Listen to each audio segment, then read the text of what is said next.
Shalom Bapak Ibu yang dikasihi Tuhan, kita berjumpa lagi dalam acara SOS pada hari ini. Ya, sebelum kita mulai SOS pada hari ini, mari kita bersama-sama berdoa. Tuhan Allah Bapa kami yang bertahta di dalam kerajaan surga, terima kasih Tuhan untuk hari ini kami sudah boleh mengalami kasih setiamu Tuhan, kami boleh merasakan berkat-Mu yang berkelimpahan dalam kehidupan kami sampai hari ini Tuhan. Dan kasih setiamu itu Tuhan yang memampukan kami menjalani hari-hari kami ini Tuhan. Terima kasih Tuhan. Kalau sebentar kami akan belajar kebenaran firman-Mu Tuhan, merenungkan kebenaran firman-Mu Tuhan. Kiranya Kau mau hadir di tengah-tengah kami Tuhan. Dan biarlah kami boleh membuka hati dan pikiran kami Tuhan untuk menerima kebenaran firman-Mu buat kami Tuhan. Terima kasih Tuhan, hanya di dalam nama Tuhan Yesus kami berucap syukur. Haleluya, amin. Ya, shalom Bapak Ibu. Di tahun yang baru ini kita pasti memiliki harapan dan cita-cita. Kita sudah melalui tahun 2021 kemarin bersama-sama dengan Tuhan. Kita mengalami hal-hal yang baik dari Tuhan, atau mungkin kita juga mengalami hal yang kurang baik Bapak Ibu. Tapi saya yakin dan percaya itu semua Tuhan sediakan, Tuhan izinkan terjadi dalam kehidupan kita untuk memproses kita menjadi pribadi yang lebih baik dan menjadi seturut dengan kehendak Tuhan. Mungkin kita merasa, kok saya menerima hal ini ya dari Tuhan. Tapi percayalah Bapak Ibu, itu proses yang belum selesai. Dan Tuhan masih punya rencana yang terbaik bagi kehidupan Bapak Ibu dan saya. Ya, hari ini kita mau belajar tentang pengharapan di dalam Tuhan. Nah, tahun baru, seperti yang pernah saya jelaskan, kita memiliki resolusi. Resolusi kita pasti hal-hal yang baik Bapak Ibu. Hal-hal yang kita inginkan terjadi dalam kehidupan kita. Kita ingin ada terobosan dalam pekerjaan mungkin. Kita ingin memiliki anak. Kita ingin memiliki hal-hal yang belum dapat kita capai di tahun 2021. Nah, tapi yang mau saya ajarkan pada hari ini adalah bagaimana pengharapan kita itu menjadi pasti di dalam Tuhan. Bagaimana kita memiliki pengharapan di dalam Tuhan. Apalagi kondisi hari-hari ini kita tahu COVID masih ada di sekitar kita ya Bapak Ibu. Dan mungkin ada orang terdekat kita yang terkena, apalagi ada varian baru dari Omicron. Itu membuat kita khawatir mungkin. Wah, kok ada varian baru lagi ya, dan katanya lebih gampang menular seperti itu. Tapi yakinlah dan percaya kalau kita memiliki pengharapan di dalam Tuhan, hidup kita lalui bersama dengan Tuhan, itu akan membawa berkat bagi kehidupan kita. Saya mau ajak Bapak Ibu baca di dalam Amsal 3 ayat yang ketiga sampai yang ke-10. Saya akan bacakan buat Bapak Ibu. Amsal 3 ayatnya yang ketiga. Janganlah kiranya kasih dan setia meninggalkan engkau. Kalungkanlah itu pada lehermu, tuliskanlah itu pada loh hatimu, maka engkau akan mendapat kasih dan kasih dan penghargaan dalam pandangan Allah serta manusia. Percayalah kepada Tuhan dengan segenap hatimu, dan janganlah bersandar kepada pengertianmu sendiri. Akuilah Dia dalam segala lakumu, maka Ia akan meluruskan jalanmu. Janganlah engkau menganggap diri sendiri bijak, takutlah akan Tuhan dan jauhilah kejahatan. Itulah yang akan menyembuhkan tubuhmu dan menyegarkan tulang-tulangmu. Ayat yang ke-9, muliakanlah Tuhan dengan hartamu dan dengan hasil pertama dari segala penghasilanmu. Maka lumbung-lumbungmu akan diisi penuh sampai melimpah-limpah, dan bejana pemerahanmu akan meluap dengan air buah anggurnya. Ya.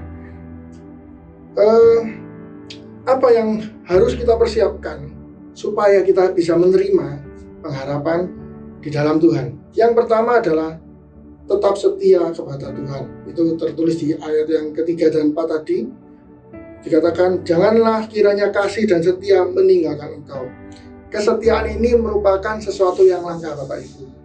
Kesetiaan ini bahkan mungkin kita harapkan dari sesama kita, mungkin dalam pekerjaan, dalam hubungan dengan sesama. Kalau kita punya pasangan, kita berharap pasangan kita bisa setia pada kita. Kalau kita punya pegawai, kita punya karyawan, kita berharap juga karyawan itu bisa loyal, setia pada kita. Ikut kita mungkin berapa tahun, tapi kesetiaan itu belum tentu ada Bapak Ibu. Tapi kalau kita punya karyawan yang setia, memberikan hidupnya untuk perusahaan kita pasti senang. Kalau kita punya pegawai seperti itu, pasangan seperti itu, teman yang setia, teman yang menemani kita di saat suka maupun duka. Bukan teman yang ada cuma kalau hura-hura, kalau lagi posisi di atas banyak teman. Tapi justru kita mengharapkan teman yang setia, bahkan waktu kita nggak punya apa-apa, waktu kita lagi jatuh dalam dosa, atau kita lagi dalam posisi terendah dalam hidup kita punya teman yang setia. Nah, sama dengan Tuhan juga mengharapkan kesetiaan dari kita, Bapak Ibu. Tapi banyak kali kita melanggar itu, banyak kali kita nggak setia pada Tuhan. Padahal Tuhan itu adalah Tuhan yang setia, Tuhan yang selalu menunjukkan kasih setianya kepada kita. Bahkan ketika kita tidak setia, Tuhan tetap setia. Nah, ayat 3 itu adalah suatu peringatan kepada kita, supaya kita tuh nggak kendor. Kasih setia kita tuh nggak kendor terhadap Tuhan, tapi kita tuh tetap setia. Kita mengingat, oh iya, Tuhan tuh punya janji-janji untuk kita. Permasalahanku, Tuhan punya solusinya. Nah, kalau kita tetap setia pada Tuhan dan kita tetap percaya janji Tuhan, di saat itulah pengharapan kita itu akan membuahkan hasil, Bapak Ibu. Ketika kita tetap setia kepada Tuhan dan kita nggak berbalik setia, kita nggak mencari solusi di tempat lain, kita nggak mencari solusi di orang pintar atau di manapun selain Tuhan, kita tetap setia sama Tuhan, disitulah pengharapan kita akan membuahkan hasil, Bapak Ibu. Tapi kalau kita sedikit-sedikit udah nggak setia, apalagi kalau kayak gini kelamaan nunggu waktu Tuhan, kita berubah setia dari Tuhan, percayalah pengharapan itu nggak akan membuahkan hasil, Bapak Ibu. Jadi poin yang pertama adalah kita harus setia kepada Tuhan, karena itulah hal yang diharapkan untuk pengharapan itu bisa terjadi dalam hidup kita. Tuhan ingin anak-anaknya setia, kita ingin orang lain setia pada kita. Jadi kesetiaan itu adalah sesuatu yang mutlak, yang kita harapkan juga. Kesetiaan itu harus kita miliki, kita harus setia terhadap Tuhan. Itu poin yang pertama. Poin yang kedua adalah kita harus percaya kepada Tuhan. Itu ada di ayat 5 dan 6. Dikatakan, percayalah kepada Tuhan dengan segenap hatimu dan jangan bersandar kepada pengertianmu sendiri. Percayalah kepada Tuhan dengan segenap hati. Jadi kita percaya kepada Tuhan itu bukan setengah-setengah, Bapak Ibu. Kita bukan percaya cuma kalau itu menurut kita masuk akal baru kita percaya. Oh, kalau itu enggak masuk di akal sehat kita nggak percaya. Nah, di sini dikatakan percayalah dengan segenap hatimu. Kalau kita percaya kepada Allah, kita akan melakukan segala sesuatu sesuai dengan keinginan Allah, keinginan Tuhan. Kita sungguh-sungguh percaya kepada Allah dengan sepenuh hati kita. Kita akan melakukan apa yang diberitakan firman Tuhan. Oh, kita disuruh nabur, kita nabur. Oh, kita disuruh memberikan yang terbaik, kita memberikan yang terbaik. Kalau kita memang benar-benar percaya kepada Tuhan, kita melakukan apa yang menjadi kehendak Tuhan, yang tertulis dalam firman Tuhan. Nah, dikatakan jangan bersandar. Di ayat yang kelima dikatakan, dan janganlah bersandar kepada pengertianmu sendiri. Nah, ketika kita percaya kepada Tuhan, kita tidak bersandar kepada diri kita sendiri. Kita tidak percaya pada pemahaman kita. Kita tidak bersandar kepada pengertian kita sendiri. Nah, ini yang seringkali kita merasa ini hikmat dari Tuhan mungkin. Jadi kita melakukan hal yang kita merasa itu hikmat dari Tuhan. Hati-hati Bapak Ibu. Kita harus benar-benar cross check apakah benar ini hikmat dari Tuhan, ataukah ini hasutan dari si jahat untuk kita berpaling dari Tuhan. Kita berpaling mungkin nggak langsung, Bapak Ibu. Kalau iblis buat kita berpaling dari Tuhan mungkin nggak langsung ekstrim, mungkin digiring pelan-pelan, sehingga kita agak condong, kita agak tidak berdiri lagi di porosnya Tuhan. Kita mulai bergeser, perlahan-lahan kita akhirnya miring-miring, kita agak bersandar pada hal yang lain. Kita tidak bersandar pada Tuhan, kita tidak ada di porosnya Tuhan. Nah, ketika kita sudah tidak ada di porosnya Tuhan, itu kita berarti sudah tidak berada di dalam Tuhan. Kita mulai bergeser, Bapak Ibu.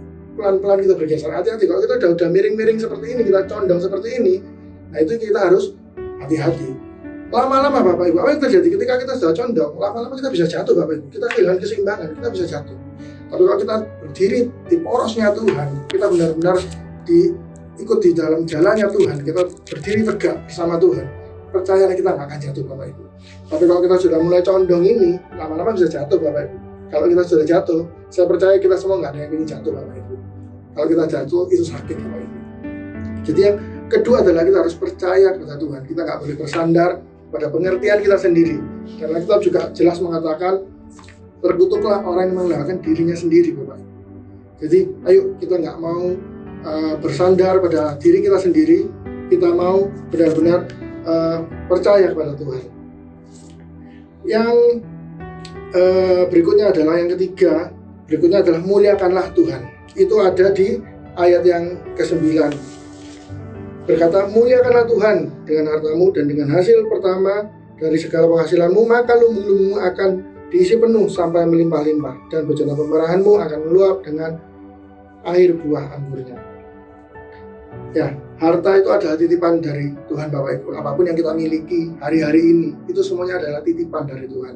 Pekerjaan kita, keluarga kita, anak kita, harta kita, itu semuanya adalah titipan dari Tuhan.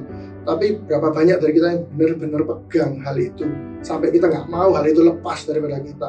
Kita benar-benar pegang, oh anak kita, anak satu-satunya, kita benar-benar pegang. Sama seperti ketika Abraham, dia punya anak satu-satunya, tapi dia nggak pegang. Begitu erat Bapak Ibu. Ketika Tuhan minta, dikasih sama Abraham. Harta kita, jangan kita pegang erat-erat Bapak Ibu. Mungkin kita beranggap, ini hasil kerja kerasku. Hasil kerja kerasku selama 10 tahun, sama puluhan tahun mungkin. Dan kita pegang erat-erat. Hati-hati Bapak Ibu. Kita harus justru memuliakan Tuhan dengan apa yang kita punya. Di sini saya juga nggak mau membahas tentang hartanya aja Bapak Ibu. Tapi segala sesuatu yang kita punya, pekerjaan kita mungkin, kita harus bisa memuliakan Tuhan lewat pekerjaan kita. Harta kita harus bisa memuliakan Tuhan lewat harta kita. Kalau kita dipercayakan Tuhan harta yang berkat yang banyak mungkin, ayo kita juga mulai menabur. Karena percayalah, itu ada benih dan itu ada yang bisa kita tabur untuk sesama kita dan yang bisa kita nikmati. Nggak bisa kita nikmati semua Bapak Ibu, kita juga harus menabur. Dalam pekerjaan kita mungkin, anak kita harus pakai anak kita untuk memuliakan Tuhan. Kita ajari mulai dini, pengenalan akan Tuhan kita mulai dari kecil. Sehingga anak kita ini juga bisa menjadi anak yang memuliakan Tuhan. Jadi apapun yang kita punya hari-hari ini, pakailah itu untuk memuliakan Tuhan. Banyak orang yang cenderung apa yang dipunya itu untuk dipamerkan Bapak Ibu. Tapi hari ini saya mau ajarkan, pakai segala sesuatu yang ada pada kita, segala sesuatunya, semuanya yang ada pada kita, itu kita pakai untuk memuliakan Tuhan Bapak Ibu. Semuanya tidak terkecuali. Apapun itu yang kita punya, kepandaian kita pakai untuk memuliakan Tuhan. Jangan kita pakai kepandaian kita itu untuk ngakali orang, untuk nipu orang. Akhirnya kita akan jadi batu sandungan Bapak Ibu. Jadi poin yang ketiga, yang terakhir adalah muliakanlah Tuhan lewat apapun itu yang kita punya hari ini. Jadi poin yang pertama tadi adalah bagaimana kita bisa menerima pengharapan dari Tuhan adalah tetap setia kepada Tuhan, percayalah kepada Tuhan, dan muliakanlah Tuhan. Kalau kita tiga ini kita lakukan, percayalah, pengharapan di dalam Tuhan itu pasti, dan pasti akan kita alami Bapak Ibu. Ya, itu aja yang mau saya bagikan pada SOS pada hari ini. Semoga itu bisa kita jalani dalam kehidupan kita, dan kita menjadi berkat, dan kita mengalami kemuliaan yang daripada Tuhan. Pengharapan yang kita harapkan dalam Tuhan itu terjadi dalam kehidupan kita, terwujud di tahun 2022 ini. Ya, mari kita bersatu hati dalam doa.